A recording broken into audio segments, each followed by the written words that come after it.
Bonjour, moi je m'appelle Neama. Je suis actuellement consultante en cybersécurité chez Wavestone. Mais sinon, donc ce que j'ai fait avant, j'étais en école de commerce, j'étais à l'IESEG School of Management sur le campus de Lille et je me suis spécialisée en master en management des systèmes d'information. Et du coup, j'ai fait mon stage de fin d'études chez Wavestone en cybersécurité et j'ai continué en CDI.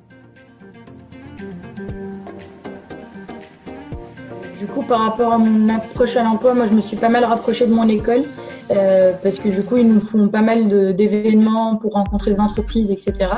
Et donc, je devais trouver un stage pour juillet. Moi, je m'y étais prise bien 6 mois à l'avance. Enfin, j'y étais en janvier. Je commençais déjà un petit peu à voir vers où déjà je voulais me positionner, vers quel marché, etc. Je savais que le conseil m'intéressait, je savais que les technologies, le secteur technologie m'intéressait. Donc j'ai essayé de voir un peu les écoles partenaires ou les entreprises qui sont en relation, qui sont dans ce domaine-là. Et j'ai réussi à trouver mon stage grâce à un forum des entreprises que l'IESEG avait organisé, donc de mon école, où du coup, c'était avant le Covid, donc c'était en janvier 2019. Si je dis pas de bêtises, ouais, 2019. Ouais. Et du coup, j'avais rencontré là-bas des personnes de Wavestone, donc il y avait plusieurs stands, on pouvait passer, parler à plusieurs entreprises. Moi, je savais déjà vers quelle entreprise je voulais aller, donc, parce qu'on avait une liste d'entreprises avant. Je suis allée voir Wavestone, ça s'est bien passé, je leur ai laissé mon CV, et après, donc, ils m'ont rappelé. Donc c'était un peu plus sur cette optique-là où je savais exactement un peu vers où je voulais me diriger. Donc c'était plus simple pour quand j'avais l'appel. Enfin, quand j'avais pas l'appel, du coup, quand j'avais le... Et du coup, en termes de compétences, je pense que à mon niveau, par exemple, moi, j'ai postulé pour un poste de cybersécurité alors que je ne suis pas forcément très technique sur ce côté-là. J'y ai touché un peu pendant mon master, bien sûr, mais je suis pas la personne la plus technique. Mais en tout cas, dans le cadre d'un stage, ce qu'on va vraiment rechercher, en tout cas, ce qu'ils recherchent eux, c'est vraiment une personne qui est très motivée et une personne qui est prête à apprendre et qui nous fait preuve de curiosité. Je pense que c'est vraiment ces points-là qui ont beaucoup joué, en tout cas pendant le processus de recrutement. Donc, ce qui a fait que, en soi, je leur montrais que voilà, j'avais peut-être pas toutes les capacités directement, c'était peut-être pas ma spécialité, mais que j'étais prête à apprendre. Et vu que eux, ils proposent un stage qui est très formateur, ils ont vraiment besoin d'avoir des personnes qui veulent apprendre. Et ça, je pense, ça a beaucoup joué en ma faveur parce que j'ai montré que même si c'est pas un domaine qui correspond à mes études. Moi, je me suis intéressée beaucoup de mon côté. J'avais fait beaucoup de recherches. J'avais bien compris les enjeux liés au domaine de la cybersécurité. Donc, c'était vraiment quelque chose que j'ai pu valoriser. Donc, je pense que c'est ces compétences-là qui m'ont permis de vraiment me démarquer, on va dire, le côté où j'ai pu vraiment bien communiquer sur ce que je pouvais leur apporter et en retour, ce qu'eux, ils pouvaient me rapporter. C'était plus ce côté-là. Et du coup, par rapport à cette expérience-là, forcément, ce qui m'aurait manqué au début, c'était que j'avais un manque côté technique, parce que ça reste quand même un domaine assez spécifique, où on va retrouver beaucoup d'ingénieurs, donc j'avais peut-être pas ce côté-là, mais que j'ai pu, du coup, en soi, j'ai pu y pallier juste en travaillant un petit peu plus, en faisant plus de formation. Au final, eux, justement, ils savent un peu notre parcours, comment il est, donc ils s'y attendent. Du coup, sur ce côté-là, vraiment, on va dire que j'avais un manque de hard skills, mais que j'ai pu développer en faisant plus de formation. Sinon, un autre manque, je dirais, c'est le côté je pense que ça, c'est plus spécifique au monde du conseil, où c'est super important de savoir gérer son temps.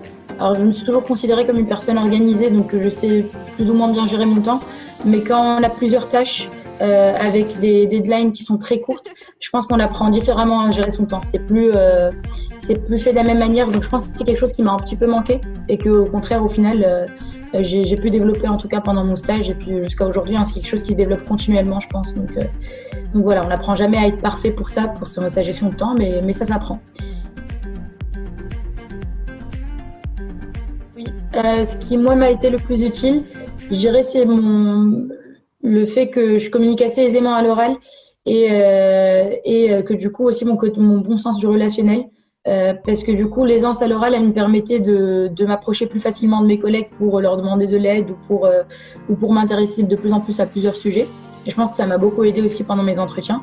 Et puis bien sûr, le sens du relationnel en général, c'est ce qui te permet, en fait, le fait de pouvoir être à l'aise, aller poser des questions, de ne pas forcément être timide par rapport à ça, mine de rien, c'est quelque chose qui aide énormément.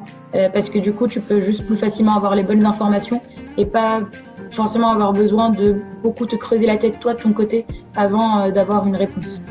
Donc je pense que ça m'a pas mal aidé. Après, bien sûr, il y a tout le côté quand même de gestion de projet que j'ai pu apprendre en école. Donc en école, on a aussi eu plusieurs projets différents. Donc j'ai appris à bien m'organiser, j'ai appris à voilà tout ce qui est des qualités, la qualité de travail à rendre. Donc que ce soit sur la rédaction, sur enfin tout ça, c'est des trucs basiques dont on va en avoir besoin tout le temps. Mais au mine de rien, c'est des acquis. En gros, c'est des soft skills qu'il faut avoir.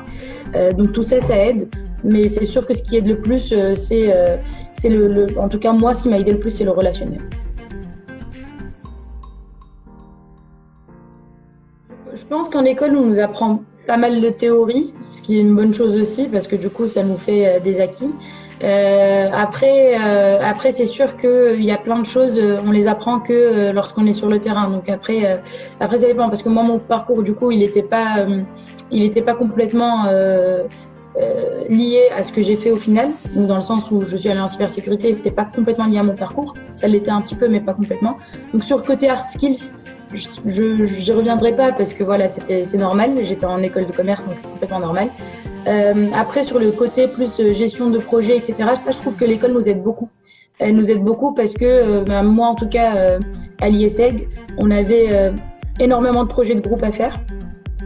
On avait des projets de groupe, donc c'était pour l'école. On avait d'autres projets où il y avait des entreprises partenaires qui étaient, enfin c'était plus pour eux, c'est des projets pour entreprises. Donc au final, on avait un petit peu plus de pression sur la qualité du travail qu'on allait rendre vis-à-vis de ces entreprises-là. Du coup, ça c'était bien parce que ça nous responsabilisait. De deux, ça nous permettait de travailler dans des groupes différents avec des personnes différentes.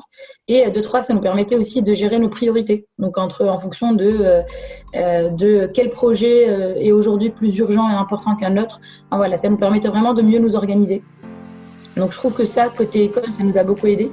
Après, côté je dirais assez globalement, ça aide aussi à avoir une posture un peu plus professionnelle parce que moi, par exemple, durant mon parcours, je devais faire pendant chaque année, donc de la première à la dernière année, donc la 5e année, on devait faire un stage. Donc le fait de faire un stage chaque année, ça permettait d'être beaucoup plus à l'aise dans le monde du travail et de savoir un peu à chaque stage, en gros, entre la différence entre mon premier stage en première année et le dernier en stage de fin d'études, ça n'a rien à voir. Puis, on sait déjà où est-ce qu'on va se positionner, on a déjà des acquis qu'on peut avoir que je trouve que sur le terrain.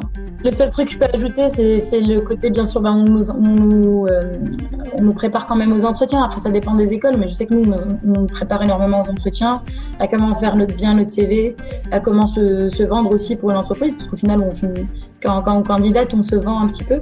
Donc tout ça, c'est des choses qui nous aident énormément, de savoir justement comment se positionner par rapport à une entreprise, comment se mettre en valeur, comment pouvoir tout simplement avoir le stage. Et puis ensuite, une fois qu'on a le stage, tout ce qu'on a appris avec les projets, tout ce qu'on a appris en école, il va falloir le mettre en place. Après, c'est sûr que les cours, je trouve pas que tous les cours vont nous servir. C'est plus le tout qui fait que ça nous forge pour pouvoir apprendre plus vite et pour pouvoir s'intégrer et s'épanouir assez rapidement. Mais voilà, c'est tout. Du coup, j'ai pas plus d'éléments dessus.